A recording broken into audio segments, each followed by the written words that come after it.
दिल्ली शराब घोटाले में एक और गिरफ्तार। हैदराबाद से सांसद बेटा हुआ गिरफ्तार। सांसद के बेटे का क्या है कनेक्शन? दिल्ली के शराब घोटाले की आंच अब हैदराबाद तक पहुंच गई है। आपको बता दें कि इस मामले में प्रवर्तन निदेशालय ने हैदराबाद से वाईएसआरसीपी के सांसद मंगुटा श्रीनिवासुलु रेड्डी के बेटे राघव मंगुटा को गिरफ्तार किया है। आपको बता दें कि इससे पहले 9 फरवरी को कथित मामले में ईडी ने चैरियट एडवर्टाइजिंग कंपनी के मालिक राजेश जोशी को गिरफ्तार किया था, जिसके बाद राजेश जोशी को विशेष न्यायाधीश एमके नागपाल के सामने पेश किया गया, जहां से कोर्ट ने राजेश जोशी को 13 फरवरी तक ईडी की हिरासत में भेज दिया।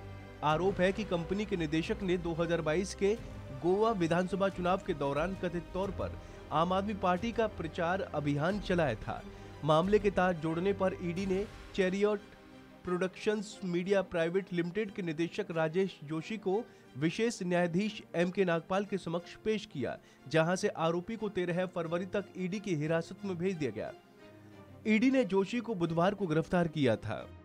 वहीं ईडी ने अपनी दूसरी चार्जशीट में कहा था कि तेलंगाना के मुख्यमंत्री के चंद्रशेखर राव की बेटी कविता के साथ राघव रेड्डी इंडो स्पिरिट का वास्तविक मालिक है। कथित तौर पर कविता ने शराब व्यवसायी अरुण रामचंद्र पिल्लई के जरिए अपनी हिस्सेदारी नियंत्रित की। उनके साथ व्यवसायी विजय नायर, अभिषेक बोइनपल्ली, ऊथा गौतम और समीर महेंद्रू को सीबीआई ने पिछले साल चार्जशीट में आरोपी बनाया था। गौर हो कि 17 नवंबर 2021 को दिल्ली सरकार ने राज्य में नई शराब नीति लागू की। इसके तहत राजधानी में 32 जोन बनाए गए और हर जोन में ज्यादा से ज्यादा 27 दुकानें खुलनी थीं। इस तरह से कुल मिलाकर 849 दुकानें खुलनी थीं। नई शराब नीति में दिल्ली की सभी शराब की दुकानों को प्राइवेट कर दिया गया। इसके पहले दिल्ली में शराब की 60% दुकानें सरकारी और 40% प्राइवेट थीं।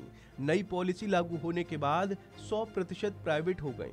सरकार ने तर्क दिया था कि इससे 3,500 करोड़ रुपए का फायदा होगा। सरकार ने लाइसेंस की फीस भी कई गुना बढ़ा दी। जिस L1 लाइसेंस के लिए पहले ठेकेदारों को 25 लाख देना पड़ता था, नई शराब नीति लागू होने के बाद उसके लिए ठेकेदारों को 5 करोड़ रुपए चुकाने पड़े।